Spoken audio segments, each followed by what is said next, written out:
So the question remains, just how reliable are those labels you see on the back of supplements? Frank Jack says some labs fake tests and simply rubber stamp ingredients. A term that we use is the word dry lab. Dry lab. And what does that mean? That means that the sample comes in, the sample goes in the garbage can, never gets tested, and the report goes out. Jax runs a large testing company called Chromadex. He's a defender of supplements because he knows there are plenty of honest supplement makers. In fact, some of them hire his company when they want to verify what's in their products. But Frank Jack says when he started double-checking results from other labs, he was finding so many mistakes, he started to think some labs were just fancy fronts, pretending to do testing. It appears that it's essentially a case of rubber stamping. Is this a situation where dangerous products are getting on the market because of phony test results? Absolutely. Could some labs really be faking those critical tests? To find out, we set up our own supplement company, LifeRoot Naturals. And to give labs something to analyze, we create two supposedly all-natural products. We're calling this white powder Burn, our natural weight loss formula. We're going to close the door to get an accurate measurement. But Dateline asks experts in Frank Jax's lab to deliberately add two different poisons. Selenium, that's what caused people's hair to fall out, and sibutramine, the dangerous diet drug recalled because it caused heart attacks. We also create a second supplement we're calling Kelp, and we add poisons to it too. We spiked in certain levels of both arsenic and lead. Arsenic? That's what they used to put in rat poisoning. Yeah. Lead, also dangerous. Highly regulated, both of them. The poisons are carefully blended in. Frank Jack says there's no way a lab should miss them. So armed with our spiked samples, it's time to test one of the lab's industry sources told us may be rubber stamping ingredients. Chris? Hey, how are you? Hey, very well, thank you, Chris. We're undercover. I'm pretending to be the president of LifeRoot Naturals, our new supplement company. Dr. Dinesh Patel runs a testing lab called Atlas Bioscience. These are gas chromatographic mass spectrometers. He gives us a tour of his lab and tells us how some companies even post his lab's certifications online to show they're doing things right. We have two products. One is the LifeRoot Naturals kelp powder. We have the other product, which is a weight loss supplement called Burn. In effect, I'm hiring Dr. Patel to be part of my team to help make sure my supplements are safe. Our suppliers have put these together for us. They have also given us, obviously, their certificate of analysis. Okay. But I want your people to make sure that, in fact, Absolutely. you know, it is what it's supposed to be. Correct. Is there... The certificate I'm giving him has phony numbers, but I'm totally upfront about everything I want his lab to test for, including that arsenic. We don't want to have problematic levels of heavy metals. Correct. In fact, we'll be looking for lead, arsenic, cadmium, and mercury. And So will he find the poisons, We'll actually get these logged in today, so we're looking at it. or just rubber stamp the phony lab report we gave him? We've started our own company, created our own products, deliberately spiked them with arsenic and other poisons. And now we're about to find out if a lab will certify they're safe to sell even when they're not. You got the samples. That's all I need for now. When the email arrives with his results, there are some big surprises. I'd like to show you the results. We take them back to the expert whose lab helped spike our samples with poisons. What about the arsenic we added to our kelp powder? Frank Jack says Dr. Patel missed it by a mile. He's about 1,000 times too low. 1,000 times too low. Yes, they didn't find it. In fact, Dr. Patel missed all of our poisons. What's more, he certified some good ingredients that aren't really there. Dr. Patel's lab essentially confirmed things that weren't there and did not recognize dangerous things that were there. That's exactly right. And it's beginning to look as if Dr. Patel virtually copied those phony reports we gave him. For example, arsenic. We spiked in 200 parts per million, but we wrote down 0.3. Dr. Patel's result? 0.26. Off just enough from our fake number to look like a real test. So this number is almost identical to the number that we told him. The phony number we submitted. That's correct. For this particular sample number 40. Is it really possible that he could be so wildly wrong? Or could we somehow be misreading Dr. Patel's report? To make absolutely sure, I arrange another meeting.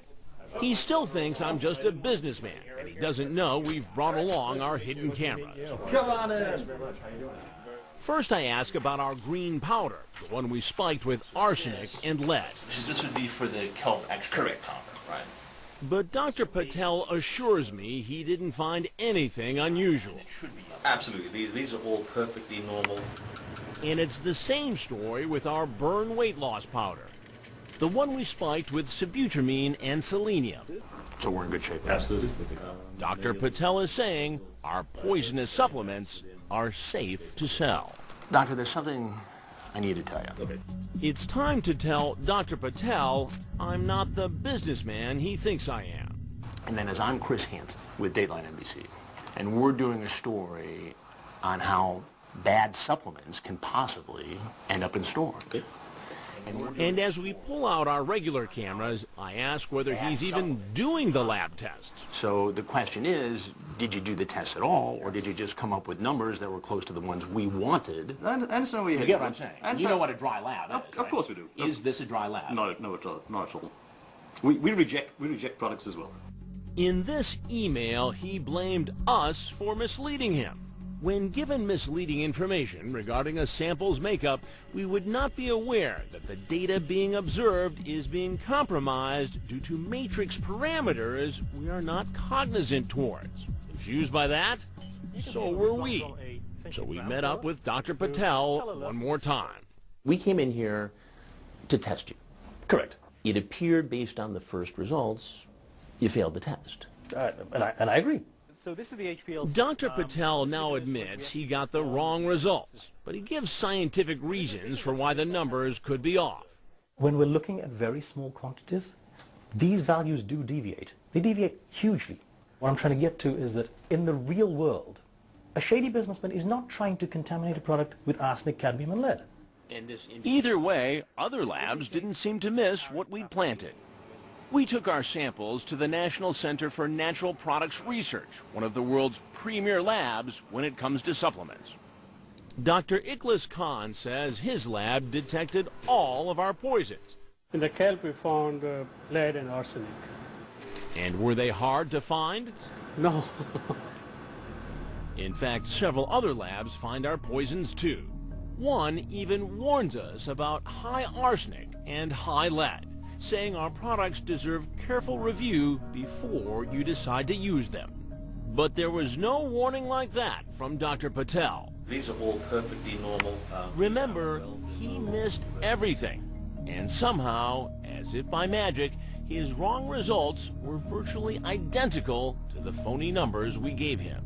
For arsenic, for lead, for sibutramine, even for selenium, the thing that caused people's hair to fall out. The bottom line is, Dr. Patel signed off on dangerous products we could have sold all across the country. We took our findings to the FDA, the government agency responsible for supplements. We had poisons, including lead and arsenic, that the lab didn't find. Does that surprise you? For some labs, unfortunately, no. Daniel Fabricant is the new man in charge of regulating supplements at the Food and Drug Administration. He's soft-spoken, but serious, he says, about cracking down on contaminated supplements. If the government knows about the problem, you might think they have a program to inspect labs. Think again. Independent labs, are they ever inspected by the FDA? At present, we're focusing on the manufacturers and distributors. So no labs are currently being inspected? No. Does that concern you? Yes. In America, the people who cut your hair have to be licensed, but not the labs that test the supplements you take. Two major groups representing the supplement industry declined to do on-camera interviews, but But in a statement, the Council for Responsible Nutrition told us, we take seriously the allegations of fraudulent laboratory practices raised by this report. And they urge the FDA to use its ample legal authority to take legal action. The Natural Products Association also said it supports government action against any laboratories that may use improper testing methods. Both groups stress the vast majority of supplements are safe. And that brings us back to Total Body Formula and the people who say they've been sickened by supplements that were never properly tested. So to this day, and forever going forward, you're going to worry about damage to your liver, Right. your kidneys, Right. your heart, That's right. all because of a vitamin. I would never have believed it if I hadn't gone through it myself. And here's something else you might not believe. The FDA says it only has 22 full-time people at its headquarters supervising the $28 billion supplement industry, Lester. And are there particular categories of these supplements that folks should be more concerned about? Excellent question. The FDA says the biggest problems it's found are with weight loss formulas, muscle-building supplements, and those supplements that are supposed to help you in the bedroom.